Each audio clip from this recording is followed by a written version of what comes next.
was filmed mainly at Tranquility Boys Government School. It was developed, printed and synchronized to sound at the National Film Board in Ottawa, Canada, with 13 copies being sent to Trinidad via Air Express.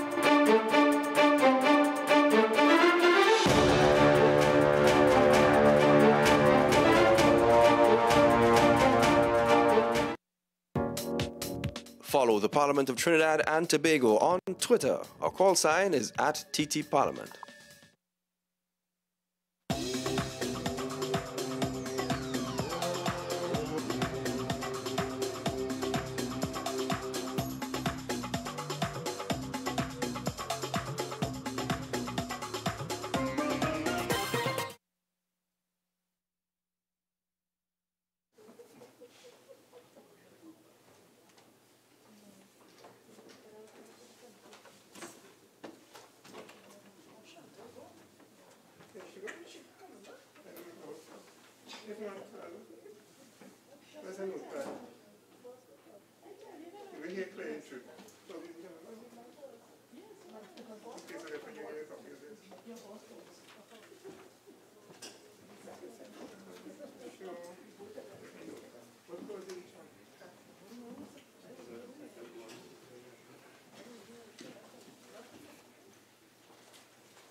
On the 16th, the 16th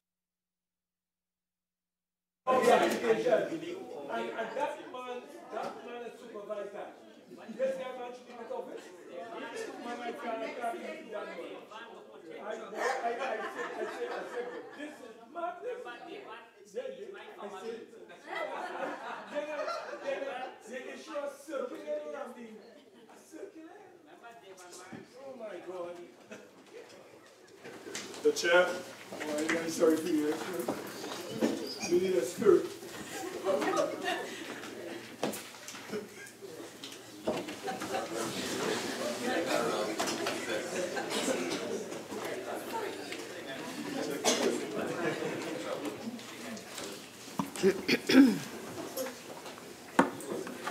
Minister.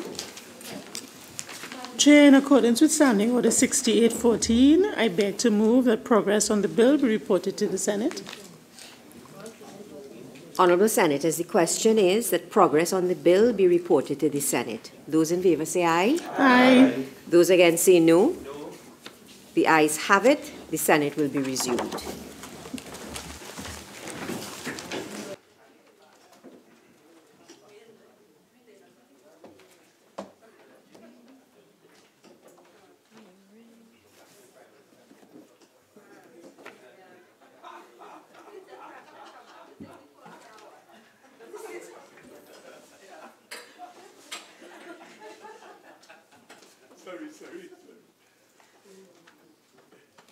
Minister in the Ministry of Finance. Thank you, Madam President. Madam President, I wish to report that a bill entitled An Act to Amend the Valuation of Land Act, Chapter 5803, was considered in committee. However, the deliberations on the bill were not concluded. I therefore seek the leave of the Senate to resume committee stage on Thursday, April 26, 2018 at 2 p.m. Honourable Senators, the question is that the committee stage of the bill be resumed on Thursday, the 26th of April, 2018 at 2 p.m. Those in favour say aye. Aye. Those against say no. The ayes have it. The committee stage of the bill will be resumed on Thursday, April the 26th, 2018 at 2 p.m.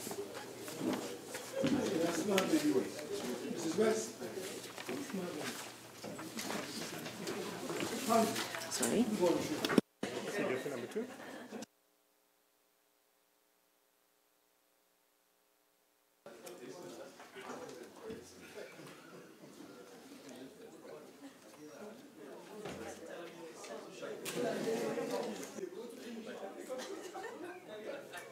Minister in the Ministry of Finance.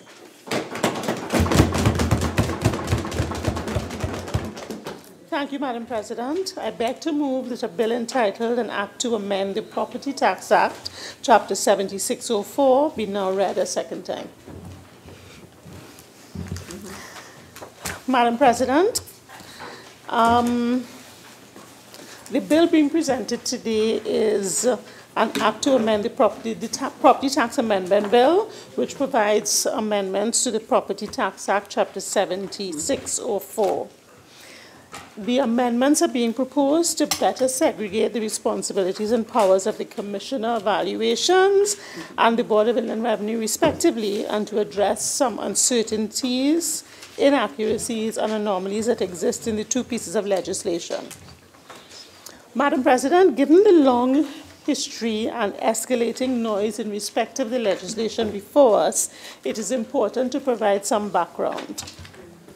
Prior to the passage of the Property Tax Act in 2009, the system of taxation on property was governed by the Land and Building Taxes Act, the Valuation of Land Act, and Part 5 of the Municipal Corporations Act 2504. The Land and Building Taxes Act, Madam President, Land and Building taxes were introduced in 1920 under the Land and Building Taxes Act. The concept of property then was separated into land on the one hand and buildings on the other hand. So under that piece of legislation, land was subject to tax on the basis of acreage at a rate of between $10 and $20 per acre, whereas buildings were taxed on the basis of the annual rental value of the building.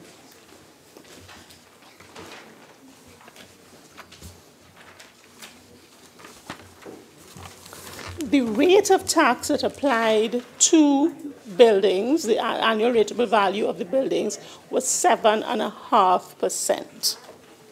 Madam President, the last mass appraisal under the Land and Building Taxes Act was effected in 1948. As a general rule, properties were not systematically reassessed thereafter. So what you had was that existing properties continued to be valued and taxed under old rates, under old valuations, but as new properties came onto the roll, they were assessed based on the then current value. So you had a situation where there could be properties either of similar nature or widely different natures that should carry similar valuations, but they didn't merely because of the age of the valuation. That had to be addressed because it created significant inequity. We had at the time a compliance approach which required people who wanted to secure mortgages and or who wanted to make certain tax claims in respect of their property, they needed to get a tax clearance. That was intended to promote compliance with the legislation, but it was not successful in doing that because our records indicate that under the Land and Building Taxes Act, we had only assessed 241,000 properties, although the Commissioner of Valuation is of the view that the number of properties in Trinidad and Tobago is in the region of 700,000. And under the Municipal Corporations Act, we had only assessed 33,000 properties. It means that not only were people underpaying the tax on the properties that were assessed, but more than half of the properties in Trinidad and Tobago were not assessed at all. The inequity that existed in respect of tax on property in Trinidad and Tobago was compounded when the Municipal Corporations Tax Act was introduced, and in particular Part 5 of that Act, which conferred on the municipalities the right, the authority to conduct their own assessments and to impose their own rates. Although there was a limit on the rate of tax that could be imposed, they did have a wide range of power in respect of imposing taxes ranging from just be above 0 to 10%. What we found, and this provision applied to the municipalities which reported Spain, San Fernando, Chaguanas, Point Fortin. Our research has revealed that at the time when the Part 5 of the Municipal Corporations Act was repealed, the rates that were actually being charged by the different corporations were as follows. Port of Spain City Corporation imposed a tax of 10%. The San Fernando City Corporation imposed a tax at the rate of 8%. The Point Fortin the Arima Borough Corporation imposed it at 10%. The Point Fortin Borough Corporation imposed at rates ranging from 2% to 6%, depending on the category of property. And the Chaguanas Borough Corporation imposed at the rates of 7.5% and 10%. You would see from that, Madam President, that not only do we have an issue with inconsistency in valuations, we also have a significant inconsistency with the rates imposed. In a country as small as Trinidad and Tobago, that, in my view, is an untenable position.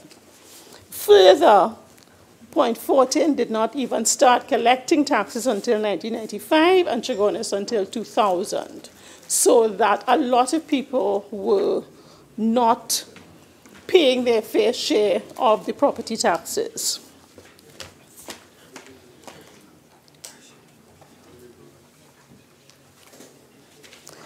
Madam President, the reason for giving this brief history is to show that for decades, the property tax system in Trinidad and Tobago has been plagued by inconsistencies and inequity, and that there was no fairness in the system.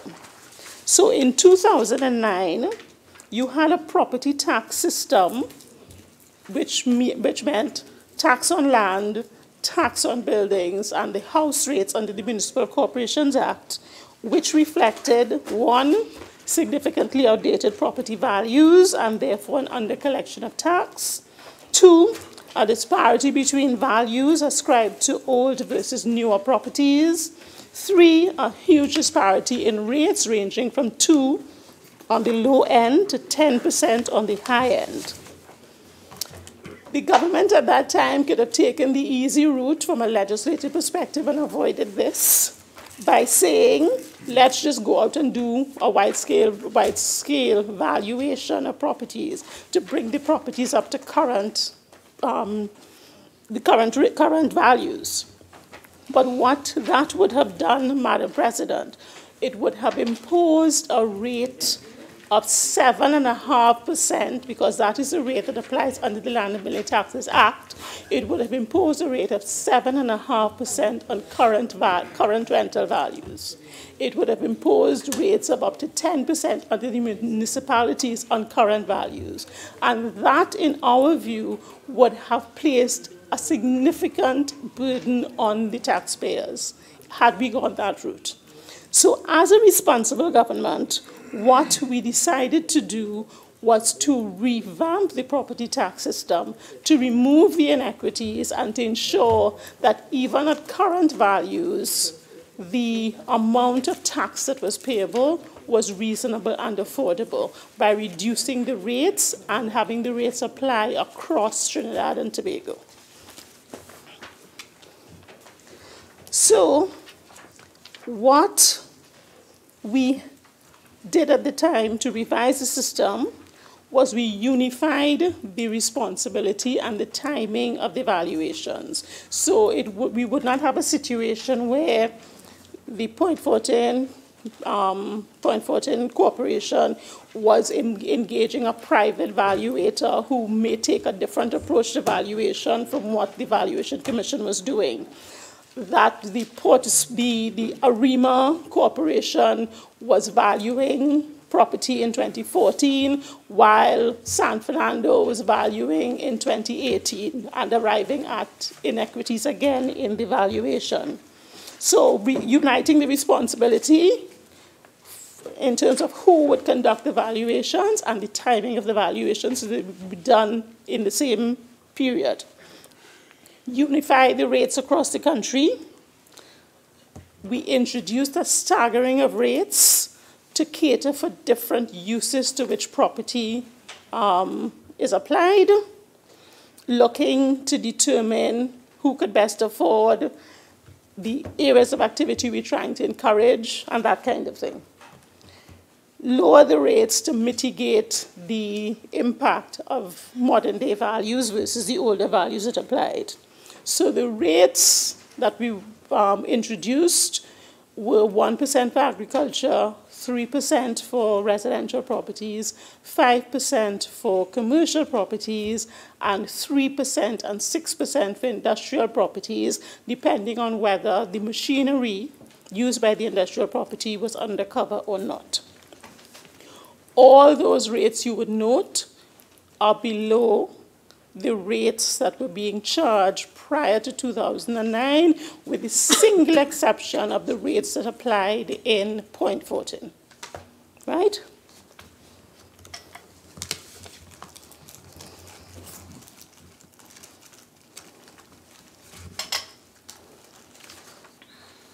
So the failure of the last regime, Madam President, to either re-implement the the land and building taxes that was there previously, or to implement the current legislation has led to losses of revenue to the government for the last, it's now 8 years. And while, given the economic circumstances that prevailed at that time, the country may have been able to afford to forego those taxes, we are no longer able to do so.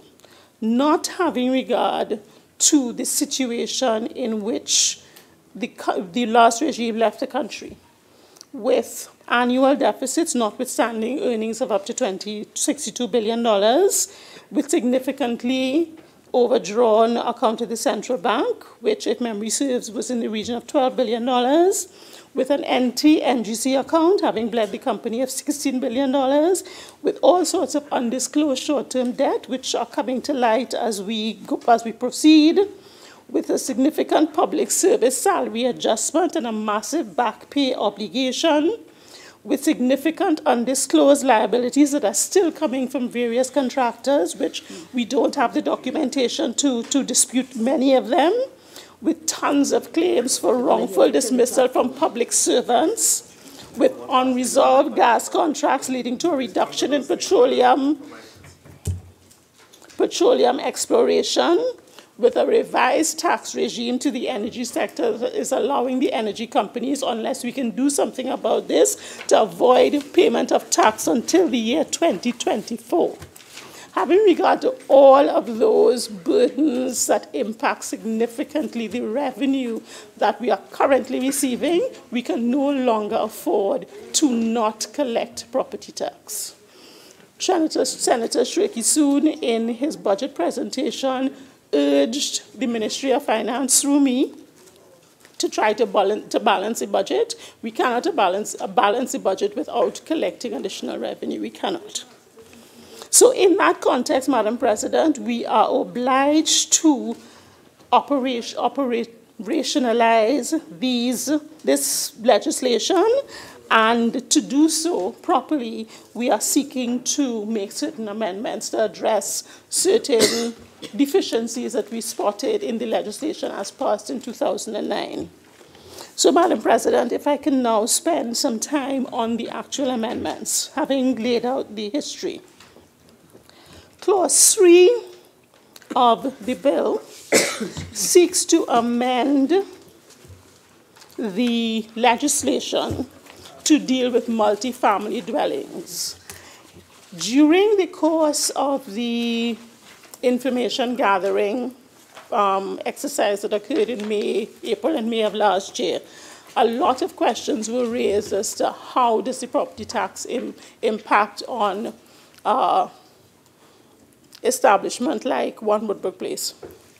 And when we looked at the legislation, we acknowledged that that was not clearly identified in the legislation. And so Clause 3 seeks to amend the legislation to say, because the tax is imposed on land, we are defining land to mean any single unit in a multi-unit compound. And we are in anticipation that we can have a similar situation with respect to commercial property. We have taken the liberty of amending it to include the similar impact for commercial properties where there are multi-owners in such properties.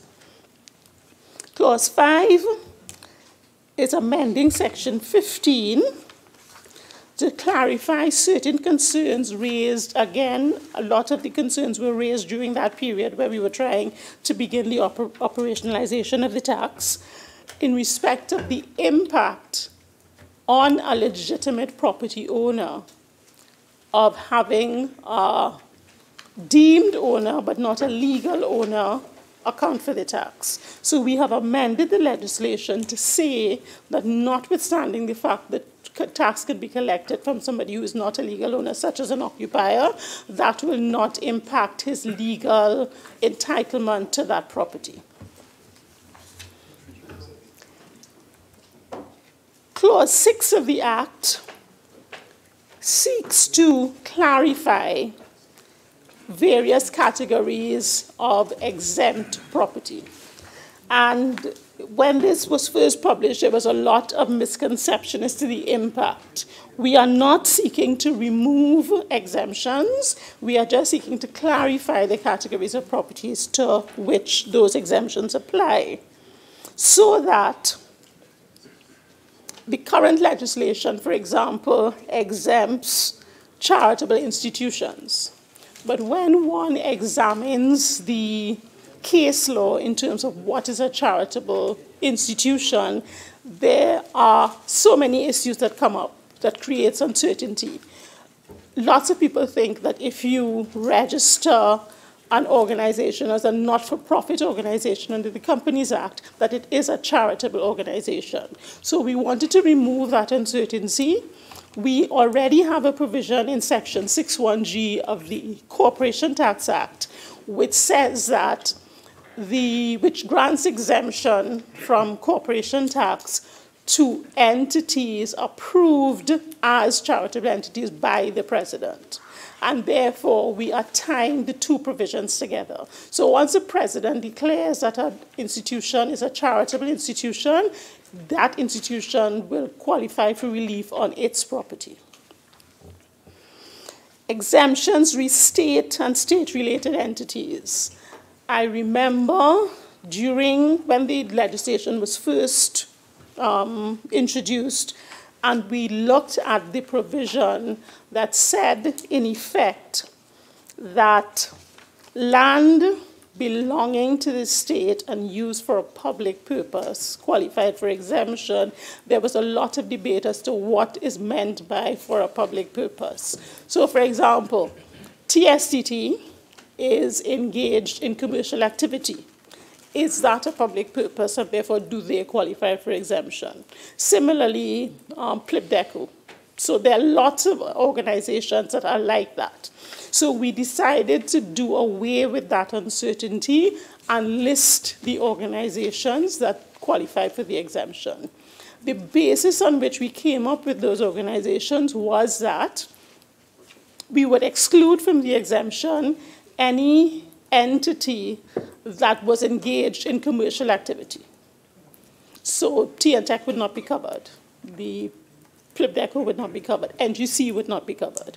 So we would cover, we would exempt government entities that were there providing a public service. So that is how we have changed that. So what we have done was listed all of those in a schedule to the Act. We have amended the provision that provides relief for UE, because the provision previously read something like the land owned by UE and occupied by UE, owned and occupied by UE and its staff would be exempt, which could possibly be interpreted to mean that if you're a member of staff of UE, your property qualified for exemption. So we have changed that to say that the land must be owned and occupied by UE. So that you will see that, that amendment in the legislation. So essentially, there are also other universities that were provided with exemptions, but the exemption at the time, or before this amendment that we're proposing, essentially exempts any property that those organizations own, so that UTT and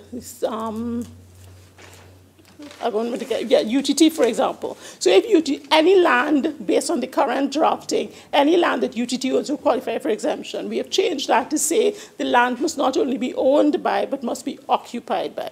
Yes? So it's just a question of tidying up and getting a tighter grip on what should qualify for exemption. Section 20, as it's currently drafted, allows the commissioner to adjust where there is an underassessment. And we have just tidied that up to allow him to adjust where there's an underassessment or an overassessment. We thought that was just fair. It also places a time limit of 60 days on the Board of Inland Revenue for repayment of any overpaid tax, and 30 days on the owner to settle any underpaid tax. Because where there is an over or understatement, the landowner may already have overpaid the taxes that was due. So we say that, yes, you must repay that tax, and you must repay it within 60 days. If you fail to do so, there is interest that will accompany the payment. We also gave the Board of Inland Revenue the option, instead of repaying, to offset it against other taxes that might be owed to the Board of Inland Revenue.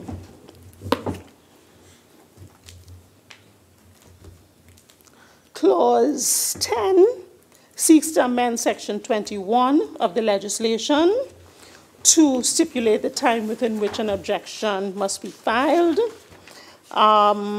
It also removes the cumbersome process of objection that currently applies. What the legislation currently does, it requires all objections to be filed with the Board of Inland Revenue. And where any of the issues under objection relate to valuations, the Board of Inland Revenue is required to refer that issue to the Commissioner. The Commissioner must respond back to the Board within 9 months to give the Board enough time to respond within the 12 months that the Board has. So if you remember what we did under the previous legislation, we were looking at the valuation of land bill. is that we said to the Commissioner in his legislation, these are the issues that you will deal with, which are all the valuation issues. So the only matters that now go before the board have to do with tax itself. So there's no need for the board to receive the objection, refer it to the Commissioner, get it back, and then respond.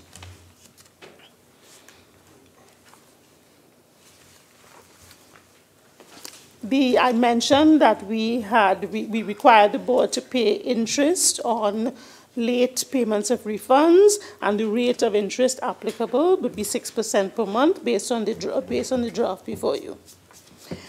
Clause 12 of the bill seeks to amend Section 23, which deals with deferral of taxes.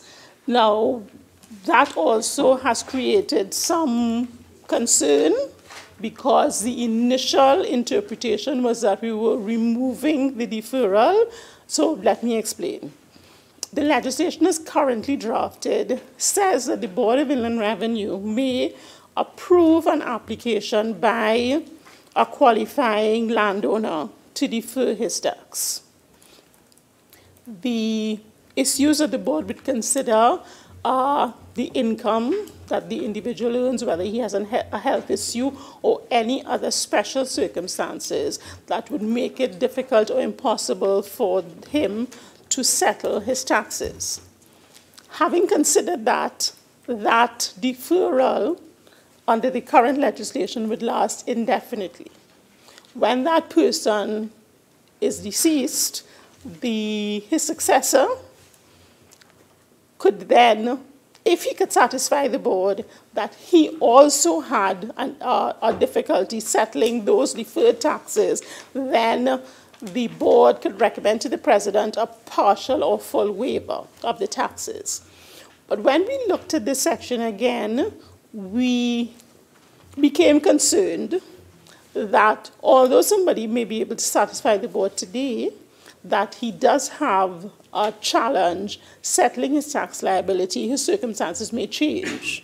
And there was nothing in the legislation to allow for a revisiting of that decision. So all we have done is put in the legislation that an individual must reapply every 2 years to satisfy the board that his conditions remain unchanged. And if his conditions remain unchanged, he will continue to enjoy the deferral. If his conditions change, however, the tax will become payable.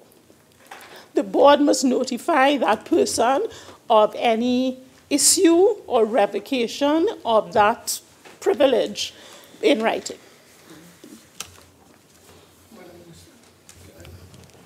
Through you, Madam. Madam Minister, I just wanted to ask, Senator rather, Honorable Minister, is there any intention on the part of the government to examine the establishment, as we have in Barbados and in other countries, the establishment of a hardship board or relief board, so that the Board of Inland Revenue that is caught up in other functions and duties would not have to spend too much time on pensioners, because we have about 80,000 who want public assistance, and then another couple, tens of thousands, who have left the system. So do you think that you'll be looking at the possibility of establishing a special board or committee to deal specifically with those people who might be suffering hardships? Indeed. Senator Mark, in response to your question, it is something that we can monitor, but the advantage we think of leaving it where it is that the Board of Inland Revenue would have the advantage of not only the information provided by the applicant, but also information on its system. You have made reference on several occasions to pensioners needing relief. But a pensioner is only somebody who has stopped employment. It's not somebody who's necessarily indigent and cannot afford. So it really has to be based on a means test.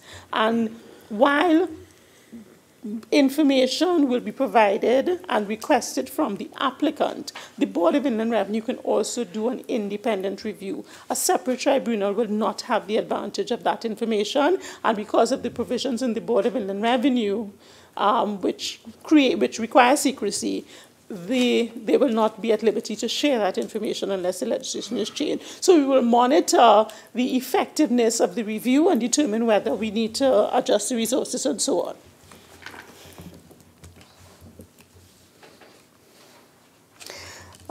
Madam President, we have also moved the payment date from March 31st, where it currently is, to September 30. And a follow-on adjustment is moving the grace period for payment where no interest and penalty would apply.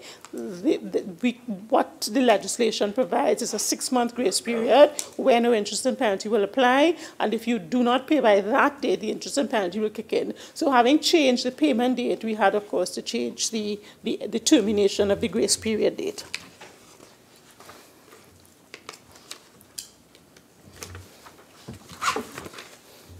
The Board of Inland Revenue is being given the power by the proposed amendment to waive any interest and penalty that is imposed. That is a power that they currently have and exercise in respect of other pieces of legislation that they administer. Clause 19 deals with the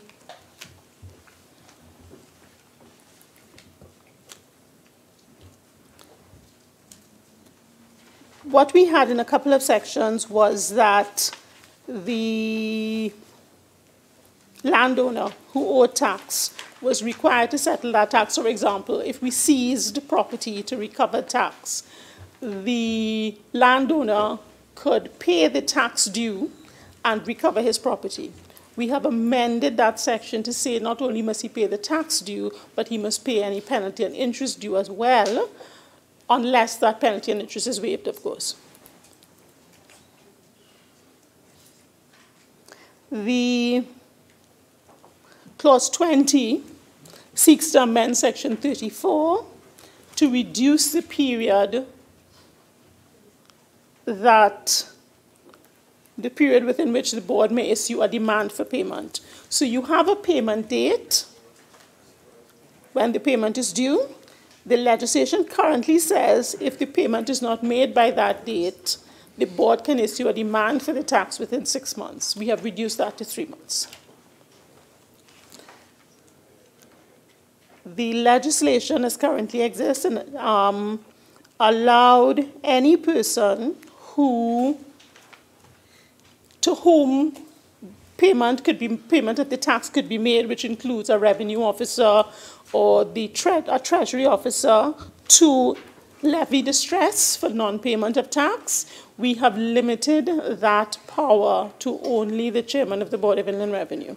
So that is the only person who could determine what, if any, action to take in respect of outstanding taxes.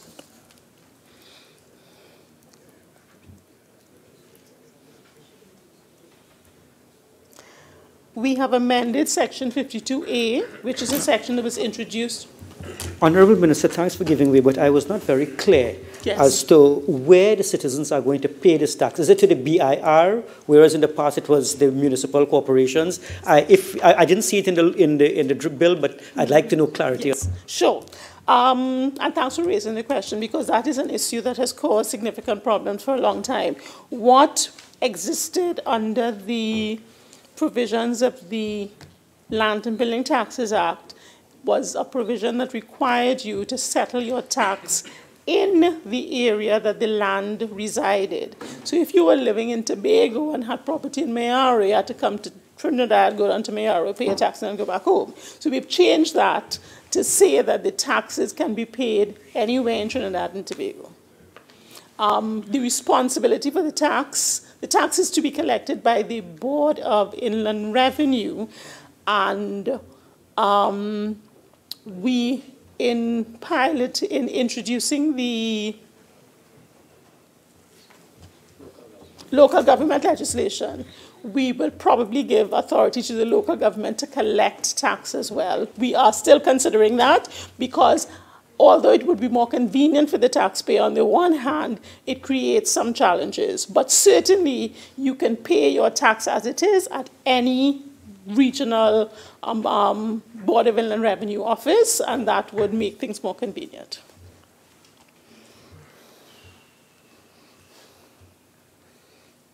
As I said, Clause 52A was introduced in 2015 to grant a waiver of taxes up to 2015. That was introduced by the former administration. We are amending that to extend that exemption, because, as you know, we were not ready to implement the tax from 2016. Clause 24 creates a new section 53A to give the minister the power to amend the schedules which deal with the applicable rate and the exempt state organizations. Thanks. Minister, I'm sorry. Thank you for giving way. My question is about when is the extension to the moratorium? When is? The moratorium ending. Is it 2016 or 2018? You said it was going to be extended, but didn't say until when. At the moment, it's 2016. We will make a final determination as and when we are ready to move forward, whether we will adjust that further. Okay. Yes? Thank you.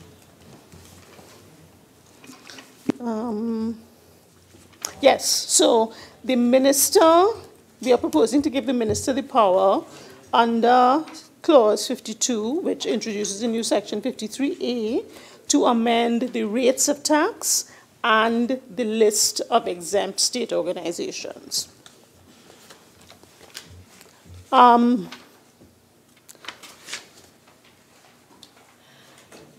Historically, Madam President, we have collected on average less than $100,000 per annum in respect of these taxes, which, based on all the information before us, is significantly under what we should be collecting. If 100 million, I'm sorry, if we take account of the fact that we anticipate that we have about 700 properties, if all the owners of those properties pay a mere $1,000 in tax, and even if we relieve 200,000 properties because they qualify for deferral, we should be earning at least $500 million in tax. Nothing to sneeze at. It would certainly go a long way in funding the regional corporations to get their work done and to assist in updating the coffers of the government. So, Madam President, as I said, Senator Mark indicated during his debate on debate that was supposed to be related to valuation, to comment on the fact that Barbados gave all pensioners a 50% relief. I think that our version of the relief is superior to that because, as I indicated, a pensioner does not mean somebody who cannot afford. A pensioner just means you have retired from employment. Where we are satisfied that the person cannot afford, they get full relief, not 50%. And the relief can be not only indefinite, but absolute. So I think that our provision in that regard is superior to that in Barbados. Madam President, as I indicated, we have outdated valuations, we have unassessed properties, we have nominal tax imposed on land which is potentially valuable, we have rampant non-compliance. The steps we are taking to address these are the state is working on creating a comprehensive land registry. We have significantly increased the complement of valuators, and we are continuing their classroom and on the field training. We are better. We have a much improved computerized system to monitor and track all categories of tax obligations and defaulters.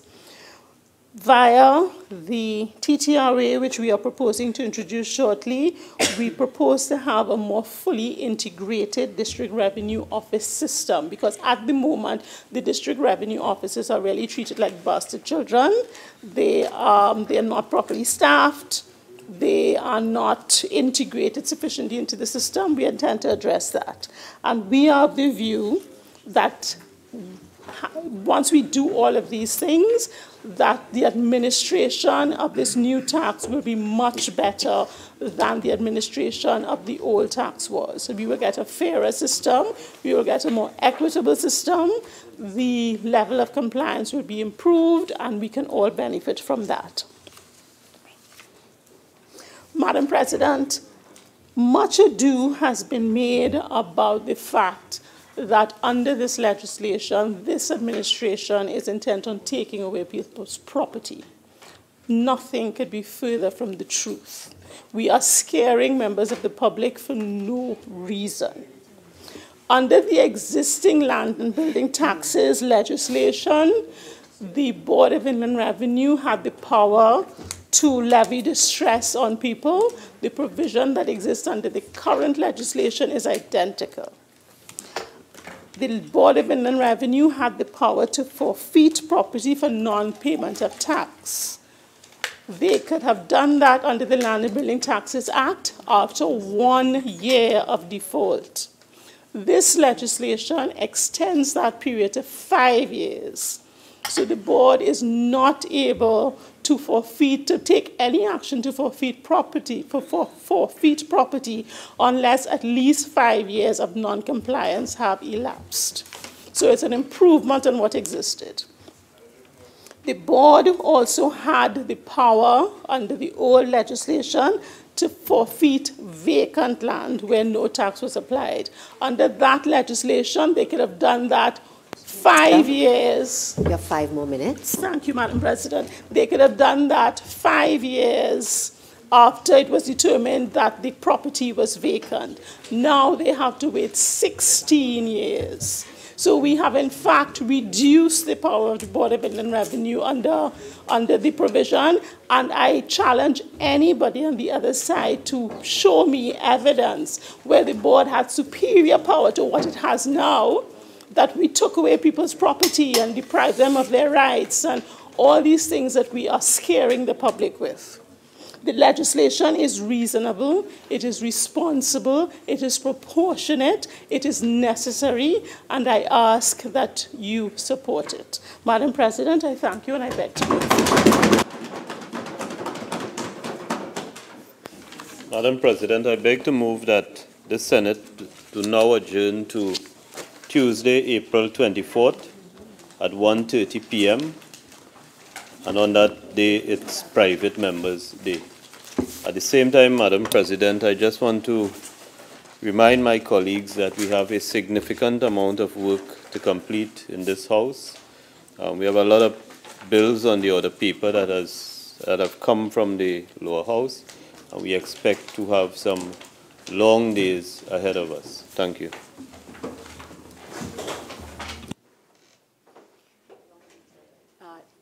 Leader of Government Business. Acting Leader.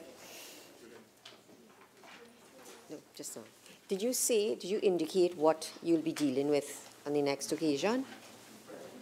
Madam President, on Tuesday, April 24th at 1:30 p.m., we have Private Members' Day, and on that day we'll continue the consideration of the motion from my colleague Senator Mark on parliamentary autonomy, and earlier we adjourned to Thursday, the 26th at 2 p.m. for the continuation of the committee stage on the Valuation of Land Amendment Bill 2018. Thank you. Honourable Senators, before I put the question on the adjournment, leave has been granted for 2 matters to be raised on the motion for the adjournment of the Senate. Senator Mark. Thank you, Madam. Madam President, the matter of the labor force participation rate is what I would want to address in this short contribution this evening, and its decline over the last period. Madam President, the labor force participation rate measure or is a measure of the proportion of a country's working age population that engages actively in the labor market, either by working or looking for work. It provides an indication of the size of the labor, this is the size rather of the supply of labor available to engage in the production of goods and services relative to the population at working age. What we have witnessed in Trinidad and Tobago over the past few years is an alarming decline in the labor force participation rate, which is cause for serious concern.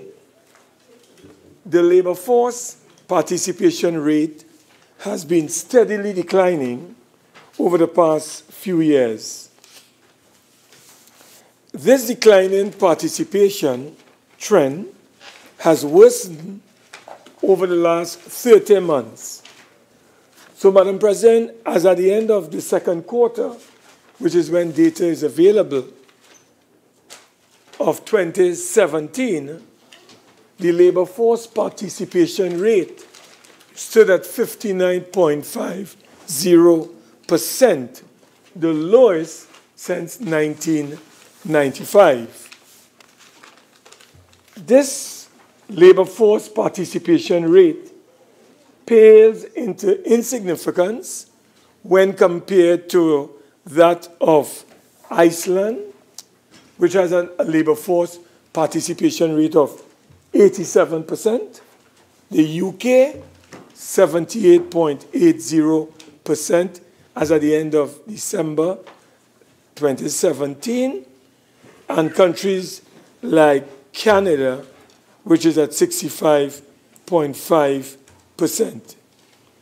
Now, Madam President, some of the basic reasons or factors which may be attributed to the declining labor force participation rate are inclusive, among others, and let me identify them: the aging population, the high levels of school dropouts, the high murder rate, which may have led to the resignation of wives or husbands from their jobs to look after dependents, on an given the exponential rise in the number of discouraged workers. That's another factor. And, Madam President, the low level of the labor force participation rate is having a negative impact on national output and productivity, and consequently economic growth and social development in our country. With this falling labor force participation rate, we also have to take into consideration that since 2006, some 6,400 able-bodied young men and women whose average age centered around 29 years have been murdered as a result of the worsening crime situation in our country. Madam President, when you take into account the employment level in this country, we have seen that employment has declined from 611,000 people or persons in 2016 to 602,000 persons as at the end of 2017. We have a population of 1.56 million people, And when we look at, Madam President, what is called the non-institutional population of our country, we are talking about 1,070,500 people.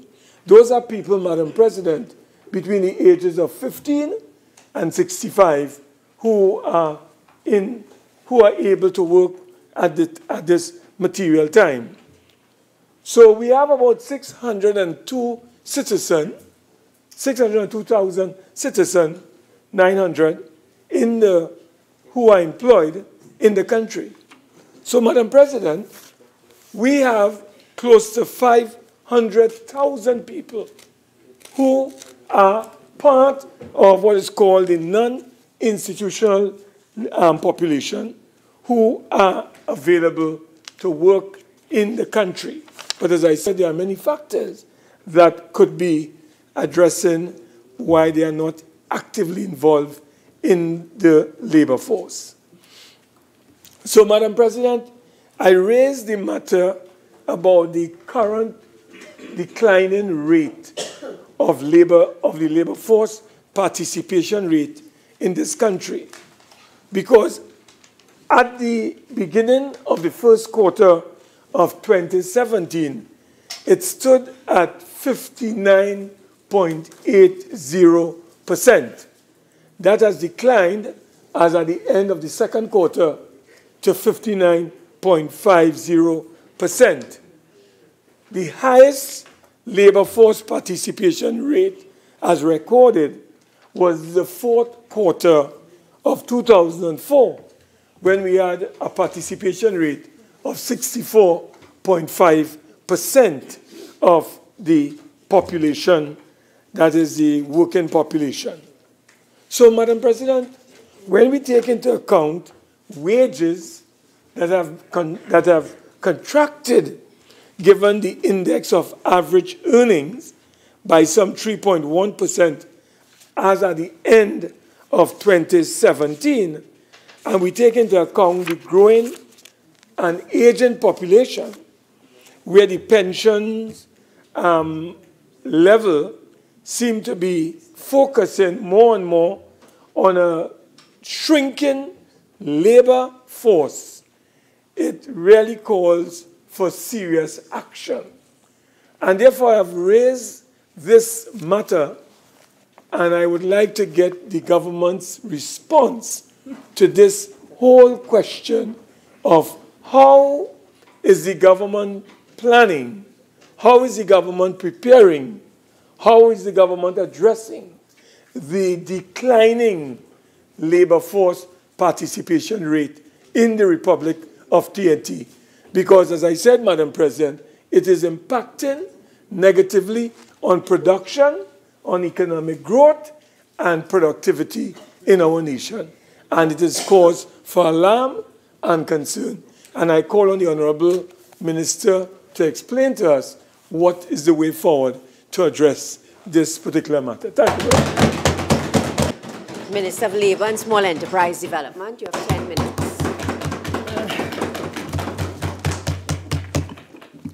Thank you. Thank you very much, Madam President.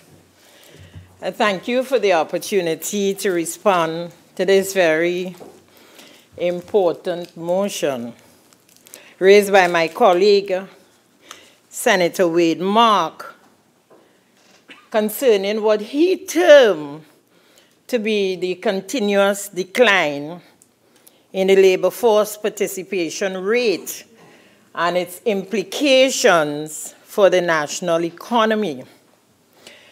Madam President, I sat here and I listened to my good friend articulate various percentages that did not link to a coherent, compelling case.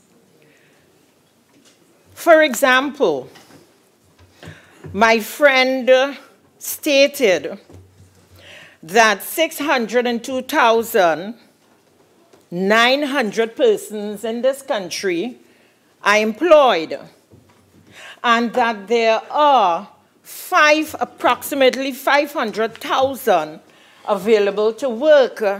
Now,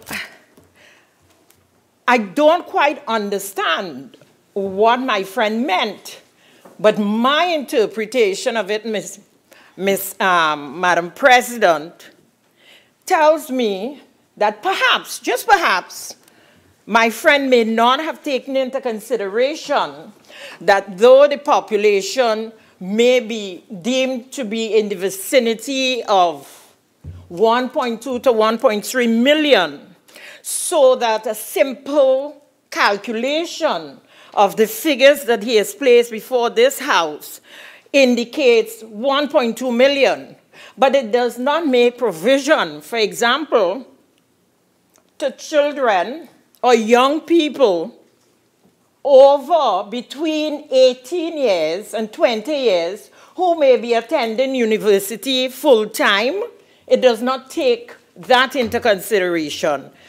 Secondly, my friend talks about a shrinking labor force, which is impacting on economic growth and productivity, but he has not laid any evidence. He has not laid any information before this House to support what he has stated.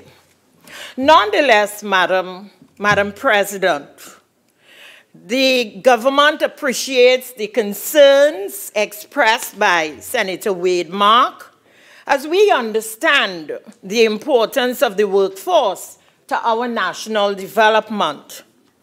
Madam President, the labor force participation rate is a key measure of the labor market. By definition, the labor force participation rate measures the proportion of the working age population that is employed or unemployed. According to the International Labour Organization, the labor force participation rate provides an indication of the size of the supply of labor available to engage in the production of goods and services relative to the size of the population who can be deemed to be at working age. As we continue to navigate these challenging economic times, the government of Trinidad and Tobago is committed to mitigating the consequences of these harsh economic circumstances on our labor force. The government, in our National Development Strategy 2016-2030, better known as Vision 2030, commits to the development goal, putting people first, nurturing our greatest asset. Of course, this includes maximizing the potential of our labor force. Madam President, let's look at trends in world labor force participation. We must first recognize that the challenges faced by our national labor market, those challenges are not unique to Trinidad and Tobago. I recall my friend Wade Mark, Senator Wade Mark, stating that the participation rate in this country is 59.50%, which is the lowest since 1995. And he cited Iceland, 87%, UK, Canada. All those countries he has cited, they are deemed to be first world countries, developed countries. We are a developing country. But nonetheless, Madam President, the challenges faced by Trinidad and Tobago are challenges all countries are facing to date. The ILO's World Employment and Social Outlook Trends 2018 depicts a continuing decline in the world's labor force. The global gender gap also continues as women remain less likely to participate in the labor market than men. The phenomenon of aging populations and the marked effect on the labor market is a universal reality.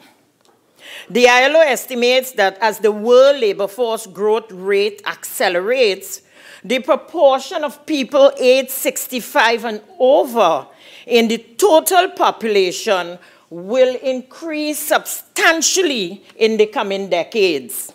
The growth of the global labor force will therefore not be sufficient to compensate for the exit from its ranks of the rapidly expanding pool of retirees. I think you belong to that pool, Senator Mark. Retiree never. An aging population. I will join you just now. I used to be there, and I will go back there.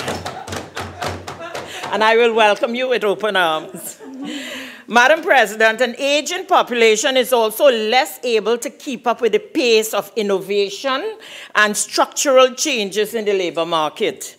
These trends pose challenges at the national level as regards keeping retirees out of poverty, promoting decent work outcomes for an increasingly aging labor force, and helping older workers adapt to changes in the world of work. Madam President, let's look at the labor force participation in Trinidad and Tobago. At this point, allow me to provide the official statistics on labor force participation rates obtained from the Central Statistical Office for the period 2013 to the second quarter of 2017. An examination of labor force participation rates for this period reveals several important trends in this country. The first and most obvious of these trends relates to the overall rate of both sexes. Official estimates from the Central Statistical Office show that labor force participation stood at 61.4% at the start of the period just mentioned. The rate then increased moderately in 2014 to 61.9%, before declining slightly for the remainder of that period. Preliminary estimates for 2017 shows a labor force participation rate of 59.6%, and it is normal for this rate to drop marginally during periods of subdued economic growth as business contractions take place.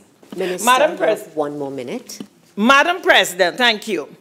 In this situation, persons may focus on continuing their schooling, upskilling exercises, and early retirement rather than re-entering the labor force. The examination of labor force participation rates by sex is also useful in understanding the implications of a declining rate on the domestic labor market.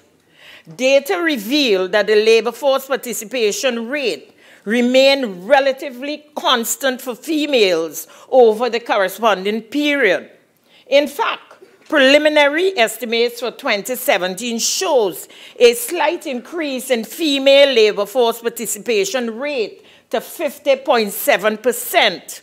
While some may perceive this as a cause of concern, this development can also be looked at as a source of encouragement. Conceivably, it means that more women are choosing to participate in the production of goods and services. I thank you, Madam President. Yes. Next matter, Senator Mark. Yes, thank you very much, Madam President. Madam President, the second area I wanted to bring to this, to bring to the attention of this Honorable Senate, deals with the issue of school dropouts. We got some statistics from the Honorable Minister of Education some time ago, and I believe it's very important to bring those statistics back to the attention of the Senate, because the numbers, to my mind, remain very alarming, and we need to pay attention and to take appropriate action. Madam President, between the period 2008 to 2017, according to the Honorable Minister of Education data that was provided to us here in the Senate, both at the primary and secondary school levels, we had some 11,000 172 students dropping out of the school system in our country. And when we examine on a yearly basis, that amounted to about 1,384 students.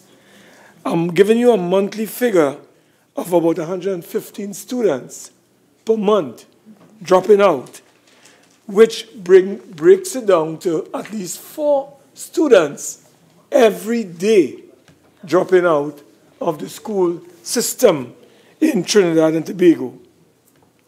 Now, Madam President, when we look at the primary school system and the male and female numbers between the period I have identified, you would realize that in terms of male, between 2008 to 2016, we had about 651 students or pupils in the primary school system leaving.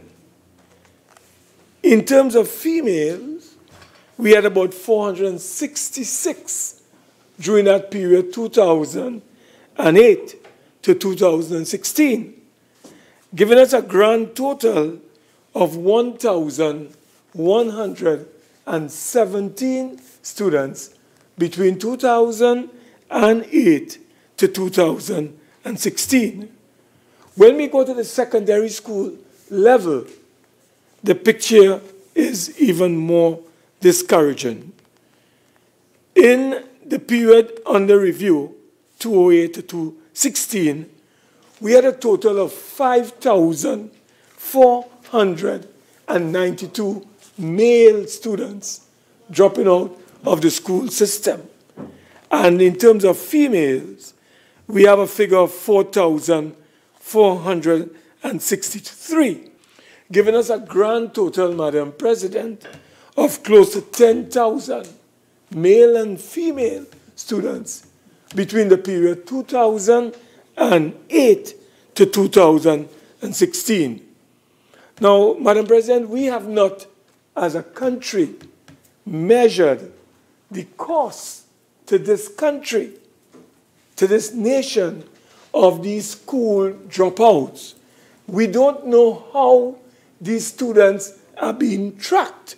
We don't know how many of them are being trapped by the socio-economic situation that this country currently faces, and how many of them end up in a life of crime in Trinidad and Tobago. What we do know, Madam President, is that many of our young people who leave the school system at these tender ages, they leave because of economic inequality, social inequality, injustices, and neglect. And Madam President, because of these disadvantaged youths being faced with these challenges, we have not been able to see any intervention strategies to rescue these young people. And Madam President, we know it is an incontestable fact that the progress of any nation is highly dependent on a very educated citizenry. And if we have education playing a central role in the development of human existence, then we have to do something about this high rate of school dropouts in our nation system today, Madam President. We cannot continue to allow young people to fall through the cracks, and there is no tracking mechanism to rescue these young people in our nation today, Madam President. Madam President, we haven't been able to properly measure the impact that these school dropouts, would be having on our economy and our society. We haven't been able to measure what impact these young people who are dropping out of the school system they are having on the crime wave that we are currently experiencing as a nation. And Madam President, we know that the compulsory age to leave school at the primary level is 12. And I think, I could be wrong, but I believe I'm right, that at the age of at the secondary school level, it is supposed to be 16 years. So if it is 12 at the primary school level and the compulsory is at 16 at the secondary school level, we have to determine what is happening on a regular basis, on a daily basis, to these students that I've mentioned who are currently out of the system. Madam President, if we have 12,000 young people between the ages of 11 and 15 and 16 years falling through the cracks in our country, and there is no mechanism to track them down, Madam President, you understand the negative impact that is having on our development, on our growth, on productivity levels, as well as the negative impact on crime, because many of these young people get themselves involved in criminal activities in our country. So, Madam President, I have raised this matter because it is of concern to the nation and to many, well, not the nation alone, but I would say to our country, because it is harming and hurting development.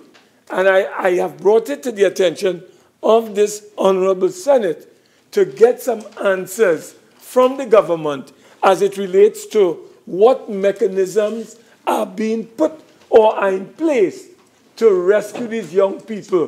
What mechanisms are in place to track down these young people? Or how is the government, intervening? What strategies are being employed in order to rescue these young people who are falling through the cracks because of all kinds of factors, Madam President? I mentioned economic, I mentioned social, but there are many other factors. And Madam President, if we could just imagine, if these young people were to become graduates at the level of the secondary school, you could imagine the impact it would have on our economic growth and development. So, Madam President, I close by asking the Honorable Minister to share with us what is the government perspective and strategies for the future. Thank you very much, Madam President. Acting Leader, Government Business. Madam President, there's great danger in anticipation. And I wrote down some words long before Senator Mark introduced his motion. But I must commend him because he has successfully failed to defend his own motion. His motion talks about the failure of the government to adequately address the continuing issue of school dropouts. But his data is positioned from 2008, and I would respond to the data. So he's taken us over a 9-year period, 2008-2016, that has spanned the Patrick Manning administration, the Kamala Prasad Bissessa administration, and the Keith Rowley administration. And if there is a failure, he's surely not positioned it at the feet or in the hands of this government. Having failed to defend his own motion in relation to the data, and I'm not sure upon what data Senator Mark relies. He refers to data produced by my colleague, the Minister of Education, but I have data that points in a different direction, and I'll get to that.